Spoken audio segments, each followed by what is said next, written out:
সেই রাষ্ট্র মানুষের জীবন রক্ষার জন্য একটি হয়। এই বিগত ফ্যাসিস্ট আমল আমরা দেখেছি নাটকবাদ রাষ্ট্র। আমরা জুলাই পরে প্রত্যাশা করেছিলাম একটা অ্যাক্টিভ রাষ্ট্র হবে যেটা নাগরিকের জীবন রক্ষা করবে। আমি স্বরাষ্ট্রমন্ত্রীকে বলবো, আপনার স্মার্ট সংসদে পুলিশ বাহিনীকে স্মার্ট করেন। আর যদি একটাও প্রাণ ধরে কোথাও, শুধু আমাদের বলেন নয়, কোন নাগরিকের প্রাণ ধরতে পারবে না। যদি প্রাণ ধরেন আপনাকে এবং পুলিশ বাহিনীকে এর দায় নিতে হবে। আমার বলেন সংগ্রামী উপস্থিতি, বুলবুল হত্যাকাণ্ডের প্রতিবাদ বিক্ষোভ পূর্ব সমাবেশের রাখবেন।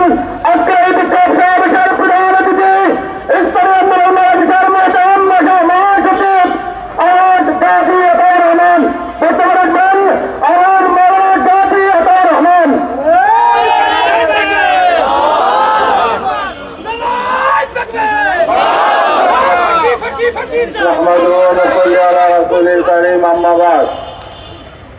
ইসলামী যুব আন্দোলন কর্তৃক আয়োজিত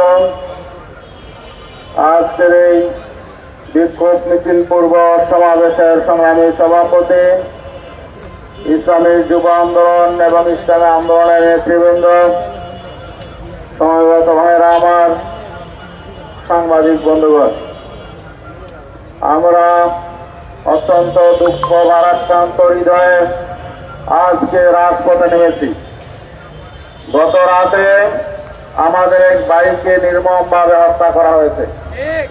আমাদের যুব আন্দোলনের এক নেতাকে, একজন জুলাই যোদ্ধাকে নির্মমভাবে হত্যা করা হয়েছে।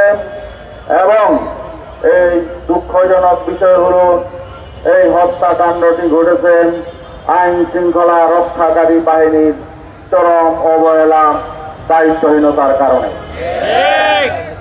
কারণ তিনি আগে আইনের আশ্রয় চেয়েছিলেন, তিনি মামলা করেছিলেন, তিনি সন্ত্রাসীদের নাম উল্লেখ করে পুলিশের কাছে থানায় অভিযোগও করেছিলেন। তারপরেও আমাদের দেশের আইন শৃঙ্খলা বাহিনী, নারায়ণগঞ্জ এবং বন্দর থানার আইন শৃঙ্খলা রক্ষাকারী বাহিনী, তারা চরম ব্যর্থতার পরিচয় দিয়েছে।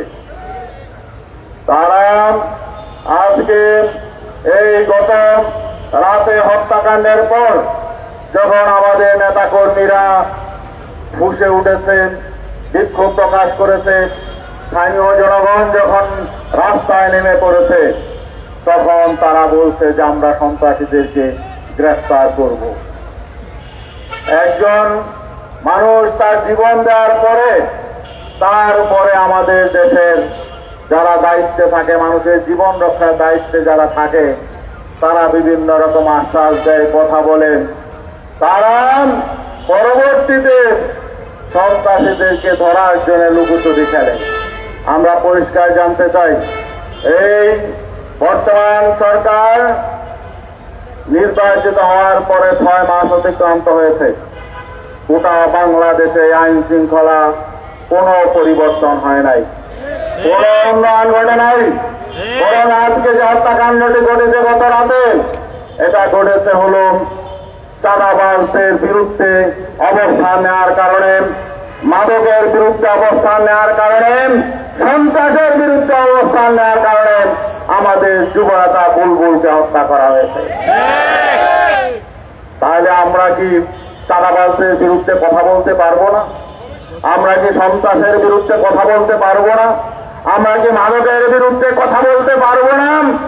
দেশটা কি এই সন্ত্রাসী, মাদক ব্যবসায়ী এবং চাঁদাবাজকে স্বর্গরাজ্যে পরিণত হয়েছে?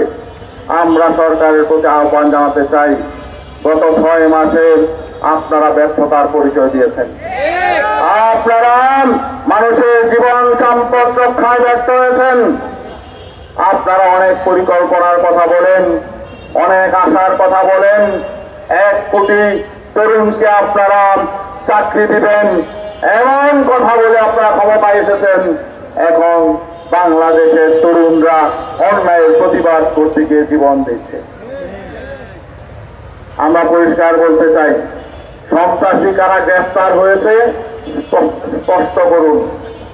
যারা খুন করেছে, সেখানে মহড়া দিয়ে খুন করেছে, তারা চিহ্নিত, তাদের বিরুদ্ধে মামলাও হয়েছে, আগেও তাদের বিরুদ্ধে মামলা ছিল। তারা চিহ্নিত, তাদেরকে গ্রেফতার করেছেন। আমরা শুনেছি কাউকে কাউকে গ্রেফতার করা হয়েছে। স্পষ্ট আমরা জানতে চাই কয়জনকে গ্রেফতার করা হয়েছে, কাদেরকে গ্রেফতার করা হয়েছে। আমরা মিডিয়ার সামনে আইন শৃঙ্খলা বাহিনীকে বলবো প্রকাশ করার জন্য। আমরা যদি সঠিক উদ্যোগ গ্রহণ করা না হয়, এই হত্যাকাণ্ডের পেছনে যারা রয়েছে তাদেরকে দ্রুত সময়ের মধ্যে সকলকে গ্রেফতার করা না হয় এবং নারায়ণগঞ্জে ইসলামী আন্দোলন, যুব আন্দোলন, ছাত্র আন্দোলন এবং সাধারণ মানুষকে নিয়ে নারায়ণগঞ্জে মাদক বিরোধী, সন্ত্রাসী বিরোধী আমরা কিন্তু অবস্থান নিয়েছি। আমরা নারায়ণগঞ্জবাসীকে বলবো সন্ত্রাসীদের কোনো দল নেই, তারা যে দলেরই হোক আপনারা প্রতিরোধ করে তুলুন, প্রতিরোধ করে তুলুন। শুধু নারায়ণগঞ্জ নয়, গোটা বাংলাদেশে চাঁদাবাজ এবং সন্ত্রাসের বিরুদ্ধে, চাঁদাবাজীদের বিরুদ্ধে, চাঁদাবাজদের বিরুদ্ধে, সন্ত্রাসীদের বিরুদ্ধে, মানব ব্যবসায়ীদের বিরুদ্ধে আমাদেরকে নতুন যুদ্ধে ঝাঁপিয়ে পড়তে হবে। আমরা এক পেশিবাদী শক্তিকে তাড়িয়েছি, চাঁদাবাজদের হাতে দেশ তুলে দেওয়ার জন্য নয়, সন্ত্রাসীদের হাতে দেশ তুলে দেওয়ার জন্য নয়। আমরা ইসলামী আন্দোলন বাংলাদেশ, ইসলামী যুব আন্দোলন বাংলাদেশ নিয়মতান্ত্রিক ভাবে রাজনীতি করে। আমরা একটি দায়িত্বশীল রাজনৈতিক সংগঠন। আমরা চাই না গোটা বাংলাদেশে নতুন কোন সংকট তৈরি হোক। এই নারায়ণগঞ্জের বুলবুল হত্যাকাণ্ডের সরকার কি উদ্যোগ নেয়, প্রশাসন কি উদ্যোগ নেয় আমরা দেখতে চাই। আর নয়তো গোটা বাংলাদেশে আমরা আন্দোলন গড়ে তুলব, কর্মসূচি দিব। সেই কর্মসূচিতে কিন্তু আমরা গোটা সরকার শক্তি নিয়ে আমাদের লোকজনকে প্রতিরোধ গড়ে তোলার জন্য আহ্বান জানাবো। অতএব আমরা স্পষ্ট করে বলছি, গ্রেফতার যাদের বিরুদ্ধে অভিযোগ আছে, যারা এই হত্যাকাণ্ডের পেছনে দায়ী, তাদেরকে গ্রেফতার করুন।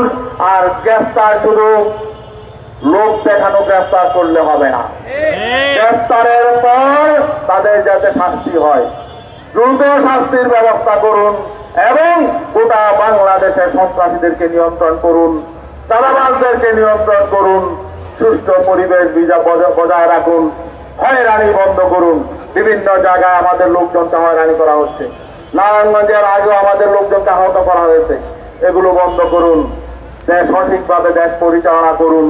আর নয়তো আপনাদের পরিণতি কিন্তু অতীত ফেসিবাদ সরকারের পরিণতির মতো হবে। আমরা চাই দেশটা এগিয়ে যাক, ঐক্যবদ্ধভাবে আমরা দেশটাকে গড়ে তুলি। আমরা এটা চাই। আমরা বুলবুলের রোহের মাগফিরাত কামনা করি এবং তার পরিবারের সন্তপ্ত পরিবারের প্রতি সমবেদনা প্রকাশ করি এবং আমরা যারা তার সহকর্মীবৃন্দ রয়েছেন তাদের প্রতি সহমর্মিতা প্রকাশ করছি। আজকে নারায়ণগঞ্জ প্রোগ্রাম আছে, যদি আমরা এর সঠিক ব্যবস্থা না দেখি, যদি আমরা সরকারের তড়িৎ অ্যাকশন আমরা না দেখি, তাহলে গোটা বাংলাদেশে আমরা কর্মসূচি দিতে বাধ্য হব। আপনার সেই কর্মসূচিতে সবাই সফল করে তুলবেন। সবাইকে ধন্যবাদ। আসসালামু আলাইকুম রহমতুল্লাহ। এখনই মিছিল হবে। আমরা